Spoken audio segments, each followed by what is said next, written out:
Welcome to MMC news.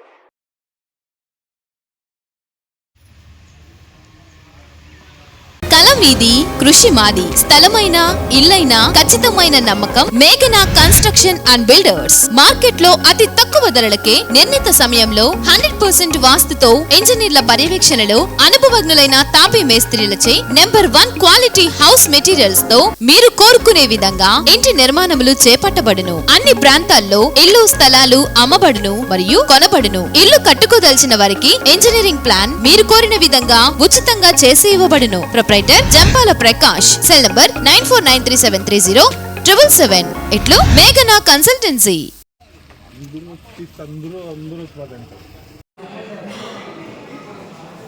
అందరికీ నమస్కారం. ఈరోజు 18th ఏప్రిల్ మనకి తిరుపతి జిల్లా వెంకటగిరి కాన్స్టిట్యువెన్సీలో మనము ఫామ్ 1 నోటిఫికేషన్ ఇవ్వబోతున్నాము. ఈరోజు మార్నింగ్ స్టేట్ వైడ్ మనకి గవర్నమెంట్ ఆఫ్ ఆంధ్రప్రదేశ్ నుంచి ఆంధ్రప్రదేశ్ గజెట్లో నోటిఫికేషన్ ఇవ్వడం జరిగింది. ఆ నోటిఫికేషన్ ఇచ్చిన వెంటనే ఫామ్ 1లో కాన్స్టిట్యువెన్సీలో ఈరోజు నోటిఫికేషన్ ఇవ్వడం జరుగుతూ ఉంది. ఈ ఫామ్ 1 అనే నోటిఫికేషన్ మనం ప్రతి గవర్నమెంట్ ఆఫీస్లో కూడా ఈరోజు డిస్ప్లే చేసి, అంటే ఈ నోటిఫికేషన్ నుంచి తెలిసేది ఏమంటే ఈరోజు అంటే 18th నుంచి 25th 3 PM దాకా మనం నామినేషన్స్ అక్సెప్ట్ చేస్తాము. అంటే ఈ రోజు నుంచి 25th దాకా ప్రతిరోజు మార్నింగ్ 11 నుంచి 3 గంటల లోపల నామినేషన్స్ రిసీవ్ చేయడం జరుగుతుంది.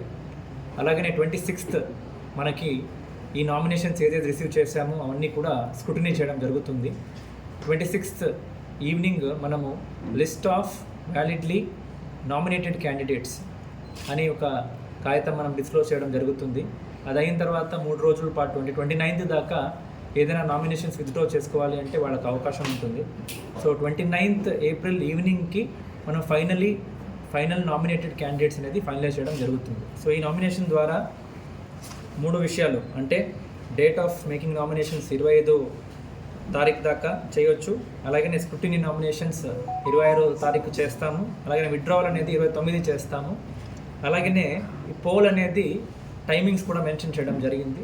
మనకి పోల్ టైం వచ్చేసి కాన్స్టిట్యుయెన్సీ వైజ్ చూస్తే మార్నింగ్ 7 గంటల నుంచి సాయంత్రం 6 గంటల దాకా అన్ని పోలింగ్ స్టేషన్స్లో కూడా మనం పోల్ జరగబోతూ ఉంది. మే 13th రోజు పోల్ అనేది మన జిల్లాలో అంటే మన కాన్స్టిట్యుయెన్సీలో జరగబోతూ ఉంది. అలాగనే దీనికి సంబంధించిన మా దగ్గర ఉన్న 298 పోలింగ్ స్టేషన్స్ ఉన్నాయి, ప్లస్ 1 కూడా ఆక్సిలరీ పోలింగ్ స్టేషన్స్ అప్రూవ్ అయినాయి. సో టోటల్ 299 పోలింగ్ స్టేషన్స్లో మే 13వ తారీఖు మార్నింగ్ 7 నుంచి 6 గంటల లోపల మనకి పోల్ జరగబోతూ ఉంది. క్యాండిడేట్ నామినేషన్ ఎంతమంది రావచ్చు సార్? టెంటటివ్గా మనకి డీటెయిల్స్ అయితే లేదు. ప్రాబ్లీ 10 to 12 వస్తారు అని మనకి అనుకుంటున్నాము. హవెవర్ మనకి ఇంకా 25th అయితే తప్ప ఇంకా చెప్పలేము. నామినేషన్స్ ప్రక్రియలో మ్యాక్సిమం ఒక క్యాండిడేట్ 4 నామినేషన్స్ దాకా ఇవ్వచ్చు మ్యాక్సిమం, అదేం కండిషన్ కాదు. హవెవర్ చూడాలి, అంటే లాస్ట్ ప్రీవియస్ ఎలక్షన్స్ అలాగే 2 times ఎలక్షన్స్ చూస్తే దాదాపుగా 10 to 12 members finally nominated candidates అవుతారని అనుకుంటున్నాం. ఎందుకంటే పేపర్స్ ఎంతనే ఇవ్వచ్చు, బట్ ఫైనలీ ఎంతమంది క్యాండిడేట్స్ వస్తారని చూస్తే ఒక 10 to 12 అని టెంటటివ్లీ అనుకుంటున్నాం. But we don't know actually. అంటే నామినేషన్ వేసే వచ్చే క్యాండిడేట్తో పాటు ఎంతమంది? సో దీనికి సంబంధించి మనకు ఆర్ఓ ఆఫీస్, మన మున్సిపల్ ఆఫీస్ని ఆర్ఓ ఆఫీస్గా నమోదు చేయడం జరిగింది. సో ప్రిపరేషన్స్లో నామినేషన్ సంబంధించి ఈ ఆర్ఓ ఆఫీస్ చుట్టూ 100 meters ఏరియాని బ్యారికేడ్ చేయడం జరిగింది. 100 meters లోపల ఓన్లీ 3 vehicles మాత్రమే అలో చేస్తాము. ఆ 3 vehicles తర్వాత ఎంట్రీ నుంచి ఓన్లీ 1+4 అంటే 1+4 5 members మ్యాక్సిమం మాత్రమే లోపల అలో చేయడం జరుగుతుంది. సో అది తక్క ఇంకా ఎవరు కూడా లోపల అలో చేయడానికి లేదు. అలాగనే ఈవినింగ్ 3 o'clock తర్వాత అలాగే 11 గంటల ముందు మార్నింగ్ ఎటు పరిస్థితుల్లో ఏ నామినేషన్ కూడా రిసీవ్ చేయడానికి అవకాశం లేదు. వాళ్ళ ఎక్స్పెండిచర్ ఎంత పెంచారు కదా ఈసారి అభ్యర్థుల ఖర్చు వివరాలు? సో మనకి అసెంబ్లీ కాన్స్టిట్యుయెన్సీ కాబట్టి 40 lakhs దాకా మనకి అప్పర్ లిమిట్ ఉంది. అలాగే పార్లమెంట్ వచ్చేసి 95 ఉంది. మాకు 40 lakhs మాత్రమే వర్తిస్తుంది. సో మనకి లాస్ట్ 16th March నుంచి ఎప్పుడు MCC వచ్చిందో ఆ రోజు నుంచి కూడా మనకి అసిస్టెంట్ ఎక్స్పెండిచర్ అబ్జర్వర్ అలాగనే అకౌంటింగ్ టీమ్ అనేది ప్రతి ఆరో ఆఫీస్లో ఉంది. ఇక్కడున్న టీం ఆ రోజు నుంచి కూడా ఎన్కోర్ ఆన్లైన్ ద్వారా వచ్చిన పర్మిషన్స్ అంతా కూడా మనం పెట్టి ఆ రోజుకే మన FST అలాగనే VST VVT నుంచి వచ్చిన ఇన్పుట్స్ తీసుకొని ప్రతి పార్టీ ఖర్చు కూడా మనము షాడో రిజిస్టర్ మెయింటైన్ చేస్తూనే వస్తున్నాము. ఈ రోజు నుంచి జరిగే అంత ప్రక్రియ కూడా ఆ క్యాండిడేట్ పైన మనం రేట్స్ ఫిక్స్ చేస్తూ మాకు షెడ్యూల్ ఆఫ్ రేట్స్ ఉన్నాయి. ఆ రేట్స్ ప్రకారంగా వాళ్ళు చేసే ఖర్చు కూడా వాళ్ళపైన నమోదు చేయడం జరుగుతుంది. అందుకే ప్రతి నామినేషన్స్ తీసుకుంటున్నప్పుడే వాళ్ళ అకౌంట్ నంబరు అలాగనే వాళ్ళ అకౌంట్ డీటెయిల్స్ అంటే మినిమం 1 డే ముందు వాళ్ళ అకౌంట్ డీటెయిల్స్ క్రియేట్ చేసి ఉండాలి. ఆ డీటెయిల్స్ ఇస్తారు. ప్రతి ఖర్చు కూడా క్యాండిడేట్ ఆ అకౌంట్ నుంచినే రావాలి. ఎలక్షన్స్ అయిపోయిన తర్వాత కూడా క్యాండిడేట్ రెస్పాన్సిబిలిటీ అది, ఆయన ఎందుకు చేశారు, ఎట్లా చేశారు అనేది డీటెయిల్స్ కూడా ఈసీఐకి ఇవ్వాల్సి ఉంటుంది. సో అకౌంట్ డీటెయిల్స్ అనేది కూడా మనం ఖచ్చితంగా నామినేషన్స్ టైంలో కూడా తీసుకొని పంపించడం జరుగుతుంది. రాజకీయ పార్టీల ప్రచారాలకు నిబంధనలు ఏమిటి సార్? ప్రస్తుతానికి any political activity should be with permission only. So దీనికే ఎలక్షన్ కమిషన్ ఆఫ్ ఇండియా ఒక ఎన్కోర్ అని ఒక పోర్టల్ క్రియేట్ చేసి అందు ద్వారానే పర్మిషన్స్ ఇవ్వాలి అని ఒక మోడల్స్ ఆపరెంట్ని తీసుకురావడం జరిగింది. ఇప్పుడు దాకా దాదాపుగా 250 పర్మిషన్స్ వచ్చినాయి. అరౌండ్ 130 పర్మిషన్స్ అప్రూవ్ చేశాము, కొన్ని రిజెక్షన్ చేశాము. అలాగే దీనికి సంబంధించి అందరు పొలిటికల్ పార్టీ రిప్రజెంటేటివ్స్ని కూడా పిలుచుకొని ఎట్లా అప్లై చేయాలి, ఎలాంటి పర్మిషన్స్ ఏ లెవెల్లో ఉంటుంది, కొన్ని ఆరో స్థాయిలో ఉంటుంది, కొన్ని డిఓ స్థాయిలో ఉంటుంది, కొన్ని సిఓ స్థాయిలో ఉంటుంది, అన్నీ కూడా అవగాహన ఇవ్వడం జరిగింది. సో 48 గంటల ముందు వాళ్ళు అప్లై చేస్తారు. మేము వెంటనే వితిన్ 6 అవర్స్ ఆ కన్సర్న్ నోడల్ ఆఫీసర్ నుంచి ఫీల్డ్ నుంచి డేటా తీసుకొని అప్రూవల్ ఇచ్చి ఇప్పుడు దాకా అయితే పర్మిషన్స్ అన్నీ ఇవ్వడం జరుగుతుంది. ఓన్లీ ఏంటంటే ఒక రోజు ఒకే టైం ఒకే సిచ్యువేషన్లో మల్టిపుల్ పార్టీ అదే రోడ్డు అదే సిచ్యువేషన్ వాడుకోవడం వద్దు అని ఒక ఆలోచనతో పోలీస్కి అవగాహన ఉండాలి. ఎందుకంటే ప్రతి పర్మిషన్స్ ఇచ్చిన వెంటనే దానికి తగ్గినట్లు ఒక టీం పంపించాలి మనం. ఎందుకంటే ఎక్స్పెండిచర్ మానిటర్ చేయాలి కాబట్టి మన వీడియో వీవింగ్ టీం కూడా విఎస్టీ పంపిస్తాము, వీడియో సర్వేలెన్స్ టీం పంపిస్తాము, అలాగే ఒక ఎఫ్ఎస్టీ టీమ్స్ కూడా పంపిస్తాము. వీళ్ళు వెళ్ళి అంత మానిటర్ చేసి ఆ రోజు ఈవినింగే సీడీ ఇస్తారు. సీడీ చూసుకొని ఎక్స్పెండిచర్ ఫైనలైజ్ చేయడం జరుగుతుంది. సో అన్నీ కూడా ఆన్లైన్ ద్వారానే జరుగుతున్నాయి. ఇప్పుడు దాకా అయితే ఏమి ఇష్యూ రాలేదు. కౌంటింగ్ సెంటర్ ఎక్కడ పెట్టారు? కౌంటింగ్ సెంటర్ అన్ని నియోజకవర్గాలు 7 కాన్స్టిట్యూన్స్ కూడా కలిపి మనకి పద్మావతి యూనివర్సిటీలో పెట్టడం జరిగింది. సో మా వెంకటగిరి కాన్స్టిట్యూన్సీ సంబంధించింది కూడా అక్కడే కౌంటింగ్ పెట్టడం జరుగుతుంది. సో 13వ తారీఖు ఈవినింగ్ పోల్ అయిన వెంటనే మనకు అన్ని ఈవీఎంస్ కూడా విత్ స్టాచ్యూటరీ మెటీరియల్స్ మన ఇంటర్మీడియట్ స్ట్రాంగ్ రూమ్ ఉంది ఇక్కడనే జూనియర్ కాలేజ్లో, అక్కడికి వస్తుంది. అక్కడ అంతా కలెక్ట్ చేసిన తర్వాత అక్కడి నుంచి మనము కౌంటింగ్ హాల్కి షిఫ్ట్ చేయడం జరుగుతుంది. కౌంటింగ్ హాల్లో స్ట్రాంగ్ రూమ్స్ ఉన్నాయి. అక్కడ వెళ్ళి అన్నీ పెట్టేసి సీల్ చేసి అప్పుడు మళ్ళీ కౌంటింగ్ రోజు దాకా సీల్డ్గానే ఉంటాయని మనం ప్లాన్ చేయడం జరిగింది. నియోజకవర్గంలో ఎన్ని పోలింగ్ కేంద్రాలు టోటల్ 298 ఉండేది. బట్ ఒకటి అప్రూవల్ అయింది అడిషనల్గా ఆక్సిలరీ పోలింగ్ స్టేషన్ అర్బన్లో. అక్కడ 1499 ఓట్స్ ఉండేది. సో కాబట్టి ఒకటి అప్రూవ్ కూడా అయింది. టోటల్ ఇప్పుడు 299 పోలింగ్ స్టేషన్లో పోలింగ్ జరగబోతాం.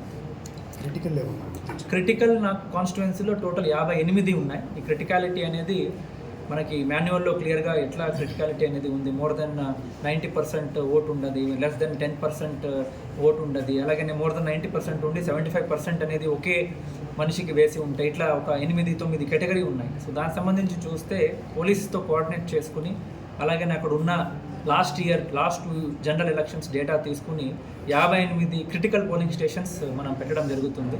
సో దీనికి సంబంధించి వాస్తవంగా అన్ని క్రిటికల్ పోలింగ్ స్టేషన్స్లో ఎనీవే వెబ్ కాస్టింగ్ పెడతాము.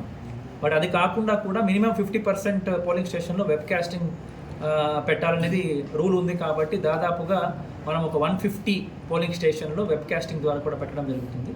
రిమైనింగ్ 150 పీపుల్కి మైక్రో అబ్జర్వర్స్ పంపడానికి మనం చర్యలు కూడా తీసుకుంటాం. సో నియోజకవర్గంలో సెక్టర్ 44 సెక్టర్స్ ఉన్నాయి నియోజకవర్గంలో. ఒక్కొక్క సెక్టర్లో కూడా దాదాపుగా 7 to 8 పోలింగ్ స్టేషన్స్ రావడం జరుగుతుంది. ఓటర్ల వివరాలు ఎన్ని చెక్ పోస్టులు ఉన్నాయి సార్? మనకి టోటల్ ఎఫ్ఎస్టీ టీమ్స్ వచ్చేసి మనకి 7 ఏఆర్ఓలు ఉన్నారు. 7 ఏఆర్ఓలో కూడా ప్రతి ఒక్క టీంలో కూడా ఒక ఎంసీసీ టీం ఉంది. సో 7 ఎఫ్ఎస్టీ టీమ్స్ పనిచేస్తున్నాయి. 3 షిఫ్ట్లో పనిచేస్తాయి. సో 7 × 3 21 అనుకోవచ్చు. బట్ 7 టీమ్స్ అని పిలుస్తాం మనం. 7 మండల్లో ఒక 7 టీమ్స్ ఉన్నాయి. అలాగే ఈ రోజు నుంచి స్టాటిక్ సర్వేలెన్స్ టీమ్ అని కూడా చేయడం జరుగుతుంది. సో 2 ఉన్నాయి. ఒకటి ఎఫ్ఎస్టీ అంటే మీరు అందరూ చూస్తుంటారు, వెహికల్ ఆపుతారు, చెక్ చేస్తారు, అలా ఉంటుంది. వాళ్ళు మూవ్ అవుతూ ఉంటారు, సిచ్యువేషన్ చూసుకుని, పర్మిషన్స్ ఉంటే, ర్యాలీ ఉంటే మూవ్ అవుతూ ఉంటారు. అలాగే కొన్ని క్రిటికల్ చెక్ పోస్ట్ని మనం ఎస్టాబ్లిష్ చేసి స్టాటిక్ సర్వేలెన్స్ టీమ్ అని కూడా పెడతాము. అక్కడ పోలీసు, రెవెన్యూ, అలాగే ఎక్సైజు అండ్ ఇతర అధికారులతో పాటు కూడా స్టాటిక్గా అక్కడే ఉంటుంది. సో అక్కడే ఉంటుంది అనేది మనం ఎక్సైజ్ చేసి ఎందుకంటే మన వెంకటగిరి కాన్స్టిట్యుయెన్సీలో 3 మండల్స్ తిరుపతి జిల్లా నుంచి ఉన్నాయి, 3 మండల్స్ నెల్లూరు జిల్లా నుంచి ఉన్నాయి కాబట్టి ఆ బార్డర్లో కూడా ఒకటి రాపూర్ దగ్గర పెట్టడం జరిగింది. అది కాకుండా మనము ఎక్కడైనా పెట్టుకోవచ్చు. ప్రస్తుతానికైతే మా దగ్గర ఒక స్టాటిక్ సర్వేలెన్స్ టీం కూడా పెట్టడం జరిగింది. ఈ రోజు నుంచి వాళ్ళు కూడా మాకు రిపోర్ట్ పంపడం స్టార్ట్ చేస్తారు. ఓటర్ల వివరాలు ఓవరాల్గా ప్రతి టీంలో ఒక వీడియో ప్రతి టీమ్ ఎఫ్ఎస్టీకు ఒక వీడియోగ్రాఫర్ ఉంటారు. సో ప్రతి ఎఫ్ఎస్టీకి ఒక వీడియోగ్రాఫర్ ద్వారా చిత్రీకరిస్తున్నారని చెప్పి ఒక అభియోగం ఉంది సార్. ఏదండి మళ్ళీ చెప్పండి. అనుభవం లేని వీడియోగ్రాఫర్ ఫీల్డ్లో టచ్ Experience లేని కెమెరాలు కూడా వీడియో అప్డేట్ నా కెమెరాలు వాడటం లేదని చెప్పి కూడా కెమెరా మనమే చూసుకున్నామంటే ఎఫ్ఎస్టీ టీమ్స్ కూడా ఆ రోజు ఫస్ట్ డేనే మనం అందరికీ ట్రైనింగ్ ఇవ్వడం జరిగింది. సో అందరూ కూడా ఇప్పుడు దాకా, ఎందుకంటే వాళ్ళు వీడియో చేసిన తర్వాత ఈవినింగ్ మాకు ఎనివే సీడీలు వస్తాయి, సీడీ అనలైజ్ చేస్తాం. అక్కడ ఏదైనా క్లియర్గా లేదు అంటే ఫస్ట్ 1 or 2 days ఇష్యూ ఉంటే, బట్ నౌ ఐ థింక్ అందరూ ట్రైన్డ్గా ఉన్నారు. కేస్ బై కేస్ ఏమైనా ఉంటే మళ్ళీ వాళ్ళకందరికీ కూడా ట్రైనింగ్ ఇవ్వడం జరుగుతుంది. ఓటర్ల వివరాలు తెలియజేస్తారు ఈరోజు వరకు. సో ఇప్పుడు దాకా మాకు మొత్తం చూస్తే 2,42,985 ఓటర్స్ ఉన్నారండి. అందులో 1,18,604 మెన్, అలాగే 1,24,377 విమెన్ ఉన్నారు. ట్రాన్స్జెండర్స్ 4 ఉన్నారు. సో ఈ ఎనీవే ఓటర్ అప్డేషన్ అనేది కంటిన్యూస్లీ ఇప్పుడు కూడా జరుగుతూ ఉంది. 14వ తారీఖు దాకా ఫామ్ 6 మనం అక్సెప్ట్ చేస్తాం. 14వ తారీఖు తర్వాత ఏం ఫామ్ 6 వచ్చినా కూడా మనము అప్లై తీసుకోవడానికి లేదు, అంటే తీసుకుంటాము కానీ ప్రాసెస్ చేయము. సో 14వ తారీఖు దాకా వచ్చిన అప్లికేషన్స్ని 7 రోజు అంటే 14 + 7 అంటే 21 రోజు అయిన తర్వాత ఓపెన్ అవుతాయి. 7 రోజు స్టాచ్యూటరీ టైం ఉంటుంది. సో 22వ తారీఖు మనం అన్నీ ఫైనలైజ్ చేసి అప్పుడు next mark electoral roles, final electoral roles అన్నీ కూడా ఫైనలైజ్ చేయడం జరుగుతుంది. ఈ యాక్టివిటీ జరగబోతా ఉంది. దాదాపు ఈ రోజు కూడా 200 రోజుకి ఓపెన్ అవుతున్నాయి, డిస్పోజ్ చేస్తూ వెళ్తున్నాము క్లెయిమ్స్ అనేది.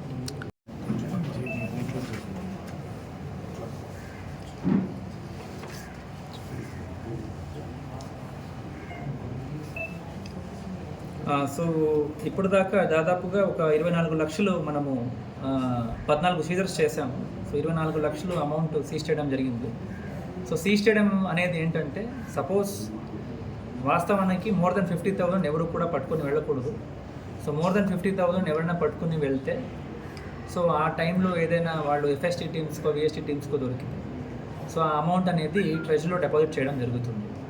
అలాగే మోర్ దెన్ 10 lakhs ఉంటే వెంటనే మనం ఇన్కమ్ ట్యాక్స్ డిపార్ట్మెంట్కి ఇన్ఫార్మ్ చేస్తాం. వాళ్ళ టీం వస్తారు, వాళ్ళ టీం కూడా దాన్ని కాగ్నిజెన్స్ తీసుకుని వాళ్ళు ఎంక్వైరీ వాళ్ళ ప్యారల్గా యాక్టివిటీ చేయడం స్టార్ట్ చేస్తారు.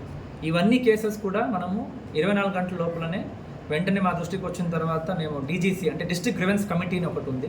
సో ఈ అన్ని కేసెస్ మనం రెఫర్ చేస్తాము. ఆ రెఫర్ చేసిన వెంటనే వితిన్ 24 hours సపోజ్ ఏదైనా జెన్యున్ అమౌంట్ ఉంటే లెస్ దెన్ 10 lakhs ఉంటే వెంటనే అది రిలీజ్ చేయాల్సిన చర్యలు మనకి తిరుపతి అంటే కలెక్టరేట్ లెవెల్లో ఒక డీజీసీ ఉంది, district grievance committee will take a decision and release చేయడం జరుగుతుంది. ఓటు వేసే ఓటర్లకు మీరు మెసేజ్, ఫైనల్ మెసేజ్.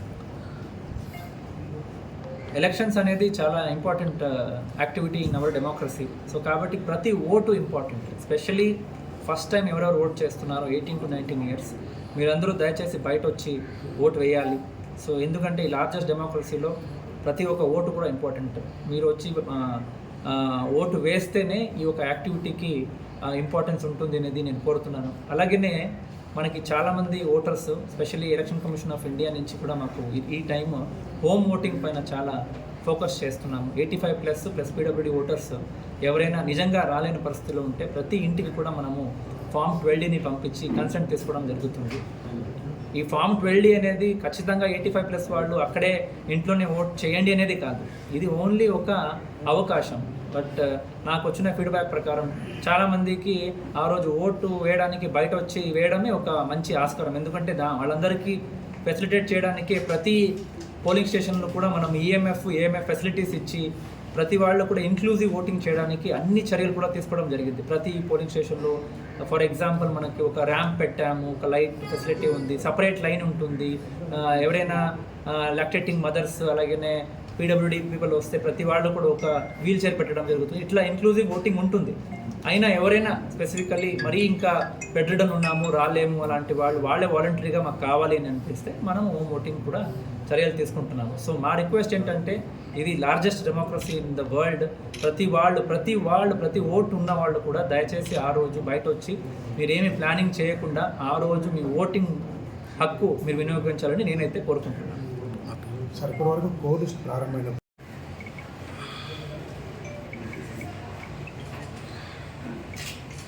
శరవణ భవ వర్క్ యూపీవీసీ మ్యానుఫ్యాక్చరింగ్ తయారీ, UPVC mosquito, UPVC Windows, UPVC partition మరియు అల్యూమినియం పార్టిషన్, అల్యూమినియం విండోస్ మరియు అల్యూమినియం మస్కిటో. మా ప్రత్యేకత స్టీల్ ఎలివేషన్ వర్క్ మరియు గ్లాస్ ఫిట్టింగ్ చేయబడును.